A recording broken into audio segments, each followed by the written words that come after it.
lakukan promosi yang cukup, kontennya cukup unik, masukkan follower sebanyak-banyaknya, jual produk yang sudah divalidasi. Nah, ini juga salah satu ini kan bukan cuma tentang followers gitu. Followers banyak, kalau dikeluarin produknya nggak oke, tetap aja nggak habis.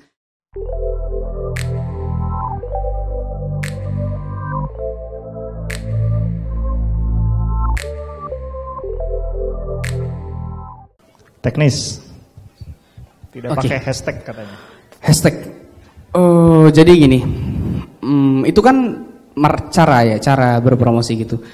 Kalau saya pribadi memang sejak awal saya melakukan branding melalui Instagram, memang saya tidak pernah sama sekali menyentuh usaha marketing melalui hashtag sama sekali karena memang jadi kan ada pekerjaan-pekerjaan yang saya anggap itu powerful untuk dilakukan, ada yang tidak gitu. Bagi saya pribadi, hashtag itu tidak powerful gitu. Karena ini Instagram, Pak, Bu, Mas, Mbak, bukan Tokopedia gitu. Kalau Tokopedia kamu cari barang adalah baju murah gitu. Jilbab murah, jilbab segi 4, itu yang dilakukan di Tokopedia dan segala macam. Di Instagram tadinya tidak seperti itu. Nggak ada orang mau beli baju nulis baju murah tuh, tidak ada. Orang beli baju di Instagram tuh karena brandnya. Belakangan karena masuknya teman-teman pengguna Facebook ke Instagram, barulah hashtag itu berpengaruh. Facebook. Karena Facebook biasa nyari barang pakai nama itu juga gitu. Jadi saya sih merasanya itu baru mulai bisa powerful saat itu mulai masuk. Tadinya tidak seperti itu. Sepengetahuan saya tidak seperti itu gitu. Tapi saya rasa itu tetap tidak terlalu powerful bagi kami. Jadi memang tidak saya lakukan karena saya pribadi kurang suka melihat akun brand yang menggunakan hashtag. Penilaian saya pribadi itu menurunkan branding ya, karena biasanya kalau hashtag itu kan baju murah, pokoknya seperti itu kata-katanya, dan itu tidak masuk di kriteria branding yang saya bangun. Seperti itu. Jadinya hashtag gram ya, bukan Instagram ya. Iya, hashtag gram. Oke. Ada lagi terakhir mungkin? Langsung ya Mbak, langsung. Silahkan. Mbak Fitri dari Kediri, suaranya nggak kedengeran. Yang pertama saya tanyakan, untuk akun yang di private, saran Mas Dim itu followernya ada berapa gitu. Untuk akun yang baru netas itu kan biasanya followernya masih sedikit. Berarti kan nggak perlu di private dulu. Itu sampai follower berapa baru bisa di private. Yang kedua, untuk strategi launchingnya bisa dikasih tahu nggak Mas? Itu teasernya hari keberapa, terus pakai channel marketingnya apa aja gitu. Terima kasih. Oke, saya coba langsung jawab. Begini, sebenarnya juga ada salah satu hal yang melatar belakangi saya sebenarnya sekarang sudah jarang isi materi tentang Instagram. Saya sudah jarang isi materi tentang Instagram, bahkan hari ini pun saya tidak membuat materi untuk disampaikan tapi menjawab pertanyaan, karena sebenarnya saya pribadi, saya mengakui ilmu yang saya miliki untuk membangun Instagram sudah tidak relevan saya sampaikan lagi ke teman-teman yang ada di sini. Semua yang saya lakukan itu terjadi di tahun 2013. Saya mohon maaf, saya mengakui kalau memang ilmu itu sudah tidak relevan, tidak banyak yang mau berkata seperti itu gitu. Jadi memang biasanya kalau ditanya jawab aja gitu. Tapi kalau ditanya seperti itu, saya sekarang kalau tidak punya akun yang membentengi mungkin agak sulit. Mungkin agak sulit, dan saya juga belum bisa menjawab kapan akun itu harus ditutup, kapan akun itu harus dibuka. Tapi kalau saya disuruh cerita kejadian dulu, kejadiannya seperti ini. Dari awal akunnya di private. Dari nol akunnya di private. Kita sebar barang ke influencer. Langsung dari awal tuh, karena memang kita seyakin itu dengan produknya. Karena kita memang dari awal tuh jualnya produknya basic. Produk basic itu selama kualitasnya mencukupi standar, tinggal tunggu waktu untuk orang beli. Seperti kaos polos ini. Ini ya cepat atau lambat orang kalau dicekokin gambarnya terus insya Allah akan beli gitu. Nah itu yang kami lakukan. Jadi memang dari awal kita menyiapkan photoshoot yang cukup oke. Dulu budgetnya juga terbatas. Di akun mail ID tuh kalau di scroll ke paling bawah paling bawah, di ujung paling bawah, itu fotonya sengaja nggak saya hapus, itu jejak masa lalu. Itu isinya foto modelnya saya sendiri, kameranya kamera yang ada cuman kamera kecil gitu, yang fotoin istri saya gitu, maksudnya seadanya gitu. Tapi saya yakin itu sudah cukup lumayan pada masanya saat itu gitu kan. Tapi kalau sekarang saya nggak mau lah, nggak mungkin saya jadi modelnya lagi seperti itu.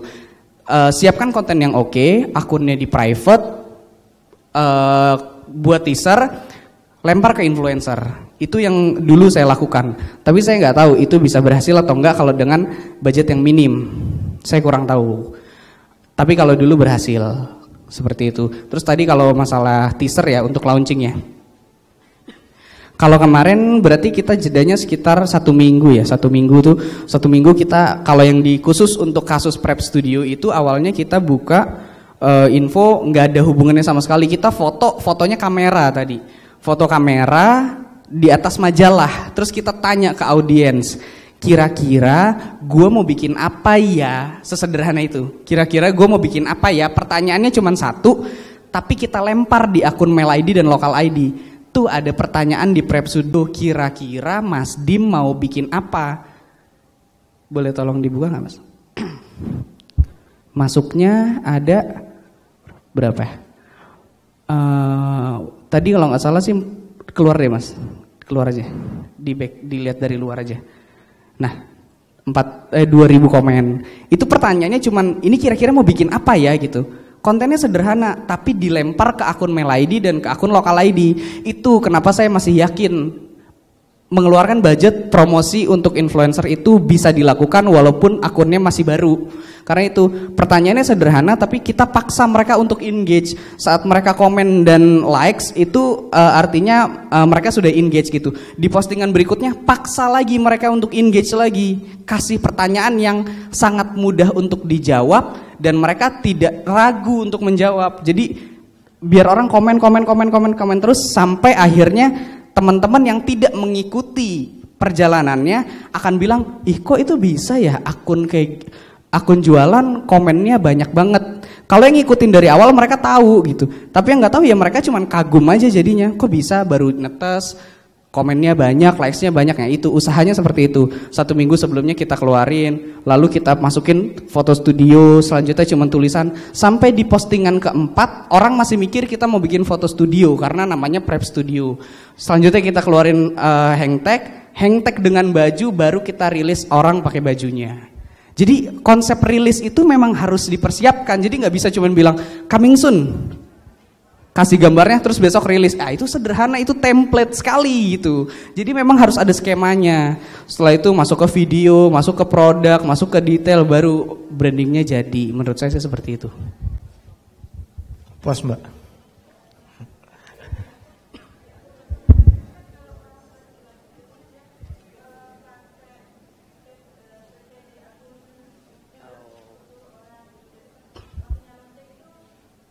Samaan postingnya. Oh. Endorse di 10 selebgram berbarengan. Jadi ketika mau launching semua mereka melakukan mungkin Insta story yang sama atau profile picture-nya diganti gitu. Itu works ya, bisa bekerja. Itu bisa bekerja kalau Mbak memilih influencernya yang tepat. Tapi kalau nggak tepat itu cuma jadi buang budget doang. Dan sayang sekali Instagram saat ini sudah banyak disampahi oleh akun-akun yang memang mengaku influencer tapi ternyata tidak menginfluence sama sekali. Itu yang jadi masalah gitu. Jadi mencari influencer yang tepat itu sulit sekali gitu kan. Terus sedikit trik untuk Mbak kalau mau untuk melakukan seperti itu, jangan suruh dia posting di waktu Mbak launching 1 hari sebelumnya. 1 hari sebelumnya besok mau launching, jadi orang masuk buka langsung beli gitu.